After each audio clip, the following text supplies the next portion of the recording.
你知道吗？50岁以后，你的身体每年最多会流失1%的肌肉量，而且大多数男人根本没意识到这件事正在发生。他们饮食不变，锻炼不变，却奇怪为什么感觉比10年前更虚弱、更缓慢，身体更吃不消。问题不在于年龄，问题在于你的营养需求已经完全改变了，却没有人告诉你这一点。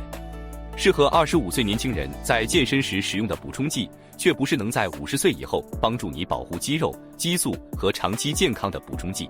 今天我将为你讲解5种针对你这种情况的男性经科学验证有效的补充剂。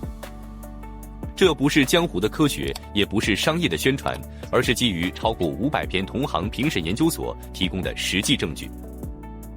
关于肌酸的研究数量就是这么多了，它始终通过每一项测试。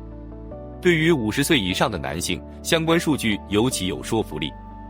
补充肌酸的老年人比没有补充的老年人获得了显著更多的瘦肌肉，即使训练是相同的。这不是单纯为了增肌，而是为了保持让你随着年龄增长依然强壮、独立且代谢健康的肌肉。大多数男人都忽略了这一点。你的身体随着年龄增长，天然产生肌酸的能力会下降。在你开始补充之前，你的储备就已经所剩无几了。这种不足正在影响你的力量和恢复时间，你可能都没感觉出来。肌酸不仅增强肌肉，还支持大脑健康，改善胰岛素敏感性。对于50岁以上的男性来说，认知敏锐度和新陈代谢健康会悄然下降，这可不是额外的好处，而是最重要的收益。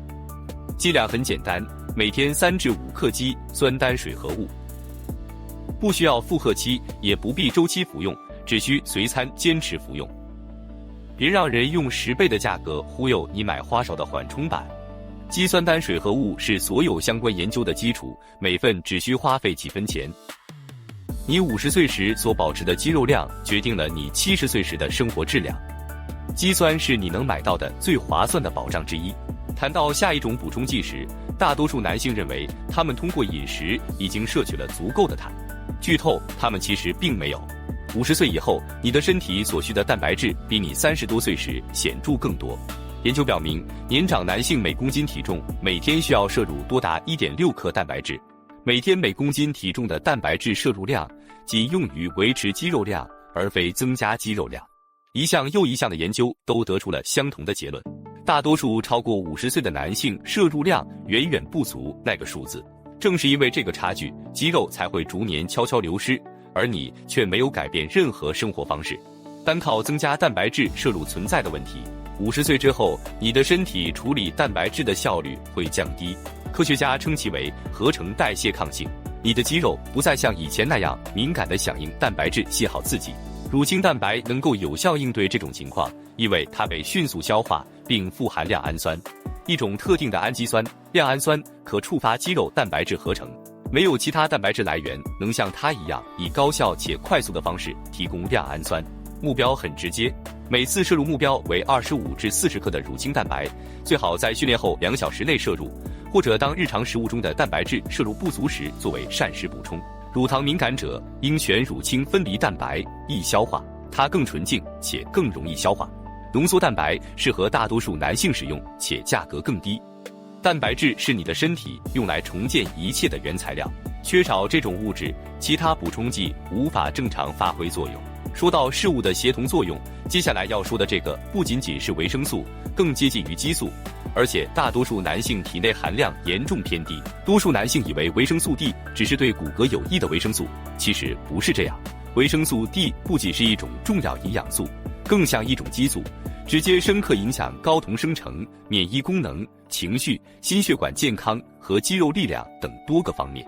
一项大规模研究发现，维生素 D 水平充足的男性，其睾酮水平显著高于维生素 D 不足的男性。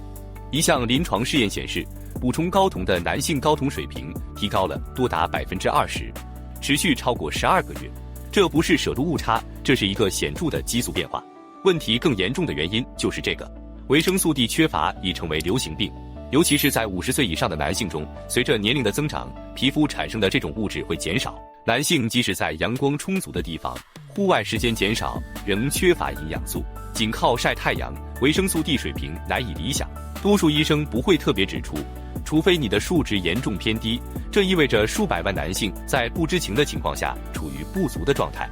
解决方法很简单，每天建议服用2000到4000国际单位的维生素 D3， 最好在含脂肪的美味餐食中一起服用，以促进更好的吸收效果，并搭配约100微克的维生素 K2。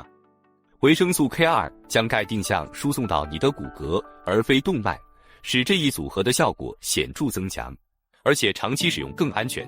检测你的水平指标，目标值应在每毫升50到80内克之间。如果你的激素水平低于30，免疫力和肌肉功能都会受到负面影响。接下来，一种大多数男性从未预料到的 Omega-3 脂肪酸功效。慢性低度慢性炎症是50岁以上男性的隐形杀手之一。你不会感觉像受伤那样，它却是缓慢积累的，导致关节僵硬、认知模糊、心脏负担加重，肌肉组织则在年复一年间悄然流失。欧米伽3脂肪酸是对抗它的最强大且经过充分研究的工具之一。研究表明，补充欧米茄3脂肪酸能有效降低甘油三酯，支持心血管健康，保护大脑功能，同时促进肌肉恢复。能同时满足所有这些目标的补充剂很罕见，而这款正是其中之一。大多数男人不知道的是，研究表明，在肌肉和力量增长方面，老年男性对欧米伽3补充剂的反应实际上优于年轻男性。随着年龄增长，你的身体对其作用会变得更加敏感，并非更少。还有新的证据表明，健康的 Omega-3 脂肪酸水平不仅有助于抗炎，也能改善睾酮功能，从而起到激素支持的作用。这里剂量很重要，您每日至少需要摄入2至3克 EPA 和 DHA 的总量，这两种才是实际发挥作用的活性成分。不要只盯着标签上写的鱼油总量看，把标签翻过来，特别注意 EPA 和 DHA 的含量。与餐一起服用，以减少鱼腥味的余味，改善吸收。选择经过第三方检测的无重金属且防止氧化的品牌。炎症是50岁以后身体大多数问题的共同原因，控制住它，其他一切都会更好。这个清单上的最后一种补充剂是悄无声息的影响甚至破坏你身体几乎每个系统的那一项。镁参与了人体内300多种生物化学反应，包括能量生产、肌肉收缩、神经信号传导、血糖调节。睡眠质量完全取决于充足的镁，这就是你真正应该关心的数字。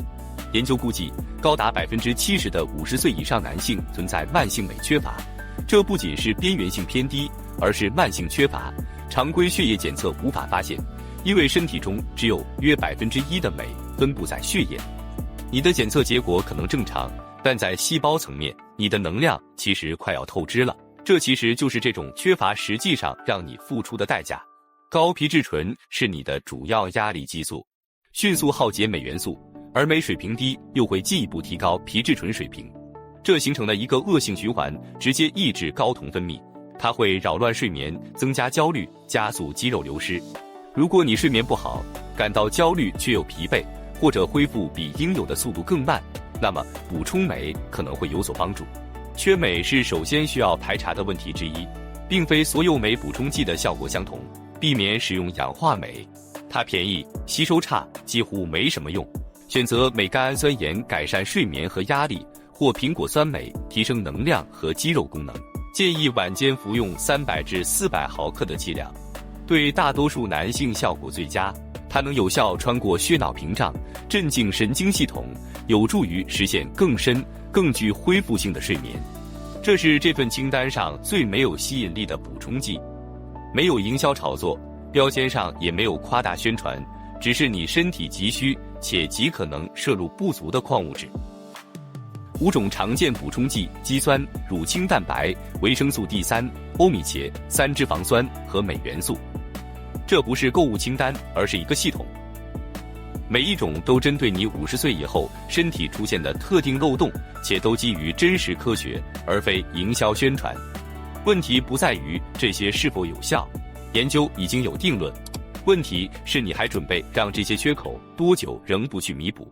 如果必须的话，就从一个开始，但一定要开始。你的身体不需要什么奇迹，它需要合适的原材料。如果这帮你理清了思路，请订阅并点击小铃铛。每周都会有更多这样的内容，绝无废话。